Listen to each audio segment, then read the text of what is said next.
Nabonin si bay, kay kami na hile, Sonia Lamngaihchin ha. Kung kipat na hile, Dumlin, Manipur hi. Ka serial number hile, 28.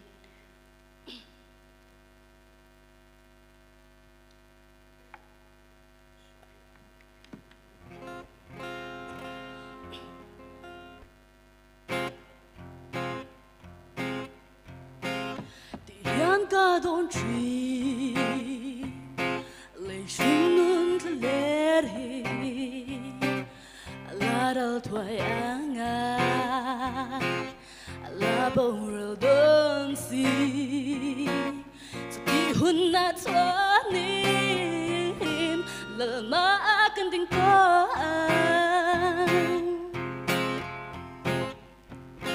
low.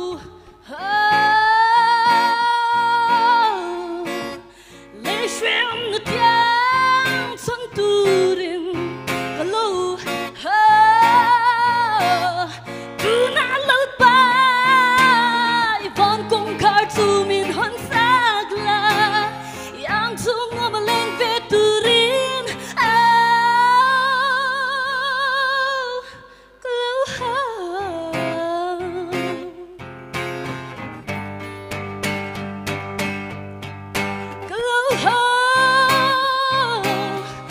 From the dance on Turin, glow, do not lalbay. Von kong kartumin han sagla, yang tung omaleng veturin.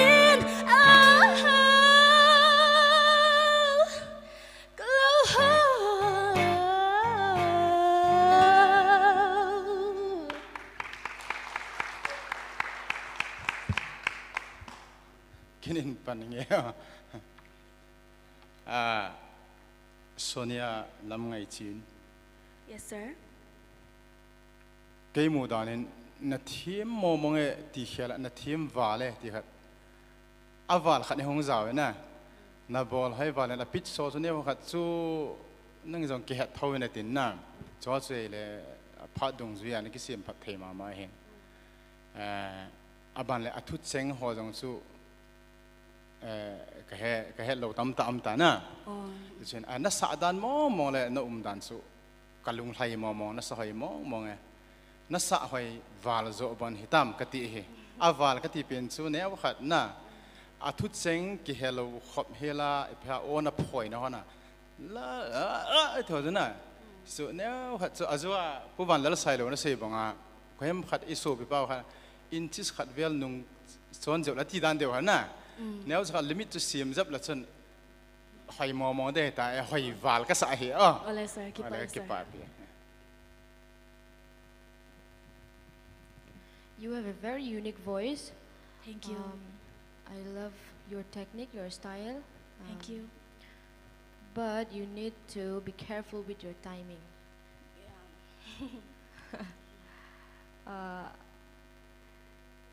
Yeah. If your music is music track, what Yes. if your music is music track? Tu nak khachonin live music anita ni. Oh. Track nita se ikalsan wang do na. So you need to be careful with the beat and the timing, right? Yes. So all the best for the next round. Thank you. You did well. You sing so good. Yo chắc cha izai thiama asang poitlina Thank you. amarochu klemin ichei ma isathem polish ma khalai kha nia step back 1 inch again, okay? Thank you. Katiang ani lo chuanin tle border kha iwa cross don't thin ani too much kha om trep tro chuang chuanin yo chu dang dai lutuk izai thiama ya khothang black hawina du to ka an o black singer hawin an soi sang khani ti theya amaro chu pathian la ani na zona khan klemin khai khanin chai ler lo deuh lek la tro chai ler lo deuh lek la chuan nia ilaron than le tura chu chu iron shodoni o Itrong a harsat na name do na ihla a word ang akhanin izayin mo trong a harsat na name No, because I practice very much. But this, Oh. before I practice the Tua say dan the chuna. wording Yeah. first. Yeah. Apau na. Apau asana. Apau hi tamna na ki practice tam ta na nei chuna. Ai wanga apau lu sai pa hoi na tho thei thom pitiam. I noticed that because you stay in Manipur, so for you, Mizo dialect, Mizo song, the word is really gonna hurt.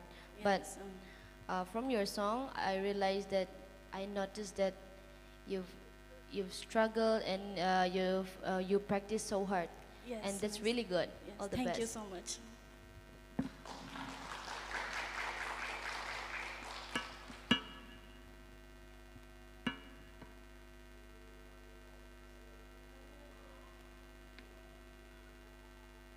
Ni second round top 19 ti siak na kan zo felta a kan endik tu thatak tak wana sai lo hlim hlimi le Jeff akai hau ki pen uluk taka contestant te zai an ngai thla kan endik no in top 50 ain hlang kai te an thlang chuaka chung result chu zanina hian kan puang do na ni day 1 result kan puang ma sanga chumi to ta chuan day 2 result kan ngai chun zom donia Sonia Lamngaihchin Dumlian Manipur